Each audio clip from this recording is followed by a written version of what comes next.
दोस्तों, नया किसान आंदोलन शुरू हो गया है। पंजाब के किसान अपने ट्रैक्टर्स को मॉडिफाई करा के, मैं मॉडिफाई कराने से मेरा मतलब है उसमें उन्होंने तमाम तरह के इंस्ट्रूमेंट्स लगा रखे हैं जिससे रास्ते में कोई अवरोध हो और कुछ उनको रोकने के लिए अगर कुछ स्टैंड्स वगैरह लगाए जाते हैं तो उन्हें हटाया जा सके।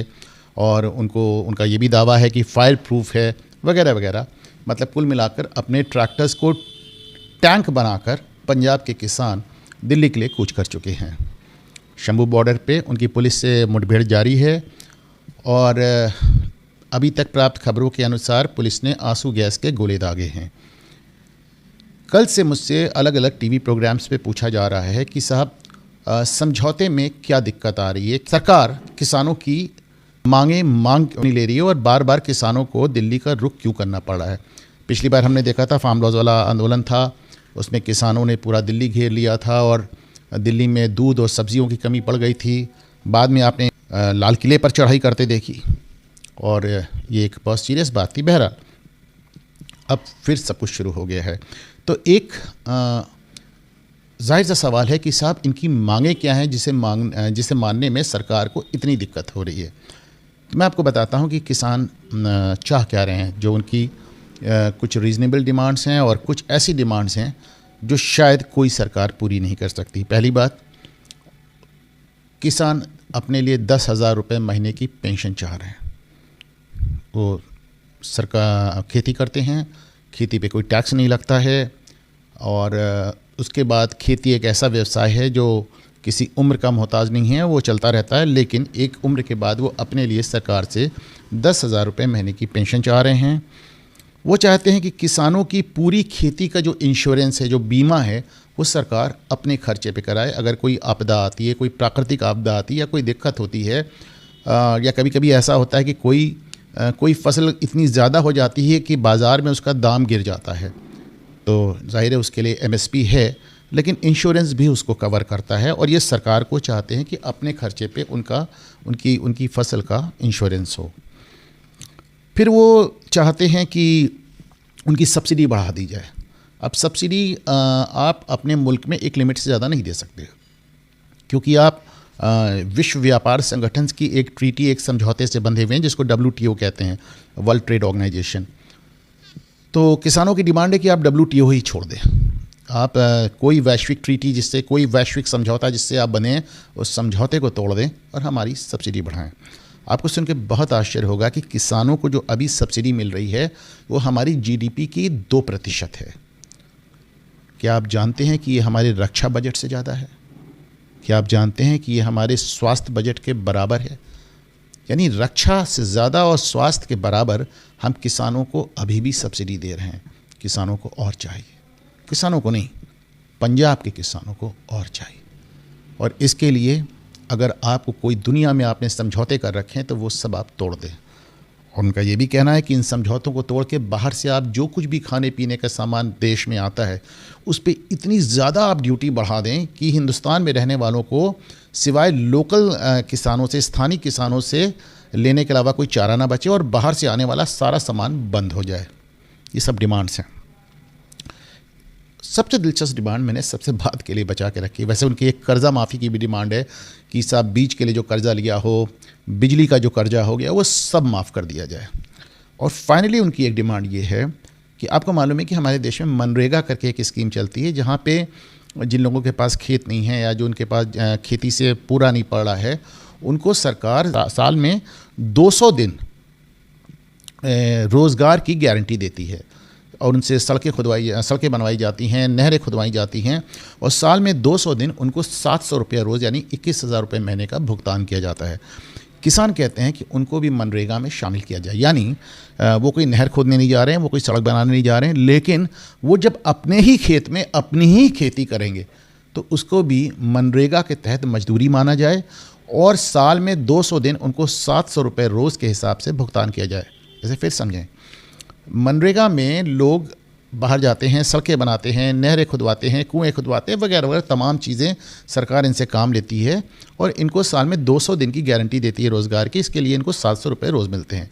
किसान कह रहे हैं हम बाहर कोई काम करने नहीं जा रहे हैं, हम सिर्फ अपने खेत में काम कर रहे हैं, खेती कर रहे हैं, खेत हमारा है, खेती हमारी है, लेकिन उसको भी आप मान के चलिए कि हम मनरेगा के तहत काम कर रहे हैं और साल में 200 दिन 700 रुपये रोज़ हमें दीजिए।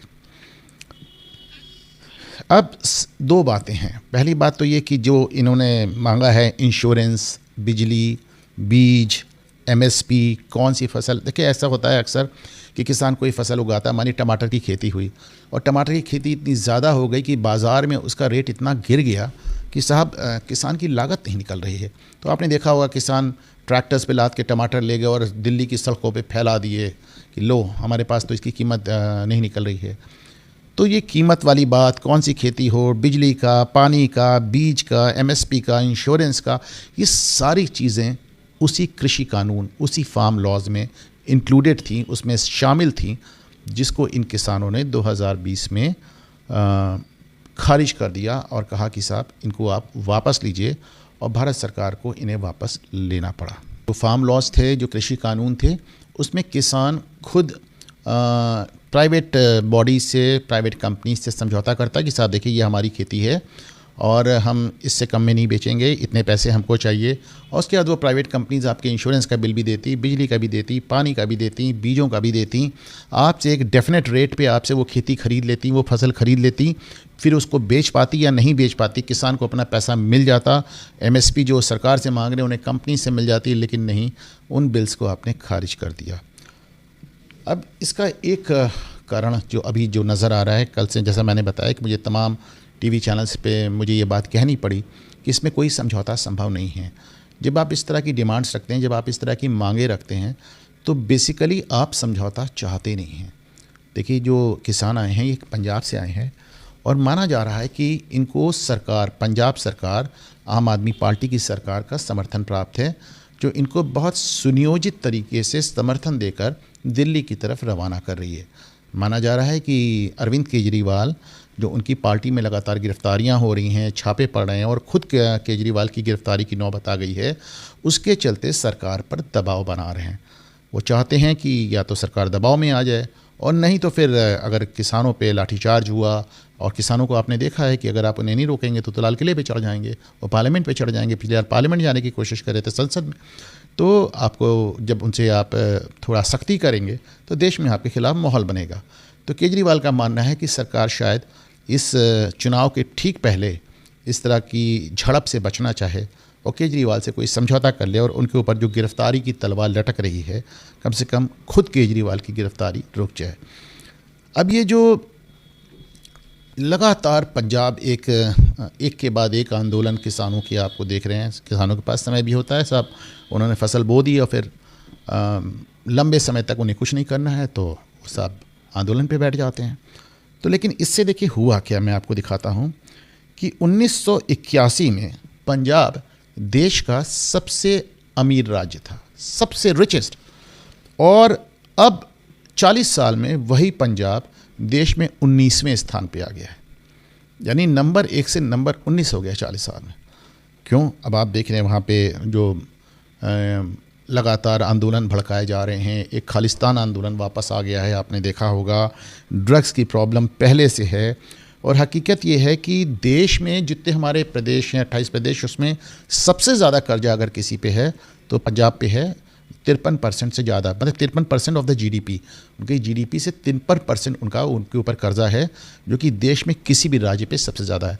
तो आप सोचिए 40 साल पहले जो राज्य नंबर 1 था, सबसे ज़्यादा अमीर था, आज वो सबसे ज़्यादा कर्जदार है, आज वो सबसे ज़्यादा कर्ज के दलदल में धंसा हुआ है और नंबर 1 से नंबर 19 पहुंच गया है। इंडस्ट्रीज़ जो उद्योग हैं वो पंजाब से भाग रहे हैं, और आपने देखा कि बड़े बड़े उद्योगों ने पंजाब छोड़ा, और बीच में भगवंत मान ने इस बात को देखते हुए कि किस तरह इंडस्ट्रीज़ पंजाब में नहीं आ रही या जो लगी हैं वो भी भाग रही हैं, तो उन्होंने बीच में एक दावा कर दिया कि साहब हमारे यहाँ BMW अपना प्लांट लगा रहा है। सोचिए आप, मुख्यमंत्री ये दावा कर रहा है और BMW ने बाकायदा ऑफिशियल स्टेटमेंट जारी करके इस दावे को खारिज किया। उन्होंने कहा ऐसी कोई बात नहीं, हम ऐसा कोई प्लांट नहीं लगा रहे हैं पंजाब में, और जाहिर सी बात है उन्हें कोई फ़र्क नहीं पड़ा, उन्होंने अपनी बात कह ली, बात ख़त्म। तो कुल मिलाकर मैं आपको बताना चाहता था कि किसानों की जो मांगे हैं वो इसलिए नहीं है कि सरकार उन्हें मान ले, वो मांगे इसलिए हैं कि कोई समझौता हो ही ना पाए, क्योंकि जो आपको आंदोलन नज़र आ रहा है इसके फोर फ्रंट पे, इस पे सामने किसान ज़रूर हैं, पर इसके पीछे और भी ताकतें हैं और पूरा प्रयास हो रहा है कि किसानों की सरकार से कुछ ऐसी मुठभेड़ हो जाए पिछली बार की तरह कि फिर आपको एक विपक्ष को, ख़ास तौर से आम आदमी पार्टी को, केजरीवाल को ये कहने को होगा कि सब किसानों पे बड़ी ज़्यादती हो रही है। लेकिन मेरा अपना मानना है कि ये बार बार नहीं चल सकता। आपने देखा कि पिछली बार किसान आंदोलन को जिस तरह का समर्थन प्राप्त था, इस बार उस समर्थन में बहुत कमी आई है। बल्कि आपने देखा है कि वकीलों ने, बार एसोसिएशन ने सुप्रीम कोर्ट में पिटीशन मूव की है कि सब इस तमाशे को ख़त्म किया जाए। जुडिशरी क्या हो करेगी ये तो समय बताएगा, सरकार इसको किस तरह हैंडल करेगी वो भी समय बताएगा। लेकिन इतना जानते रहिए कि ये आंदोलन मांगे मनवाने के लिए कतई नहीं है, नीयत कुछ और है।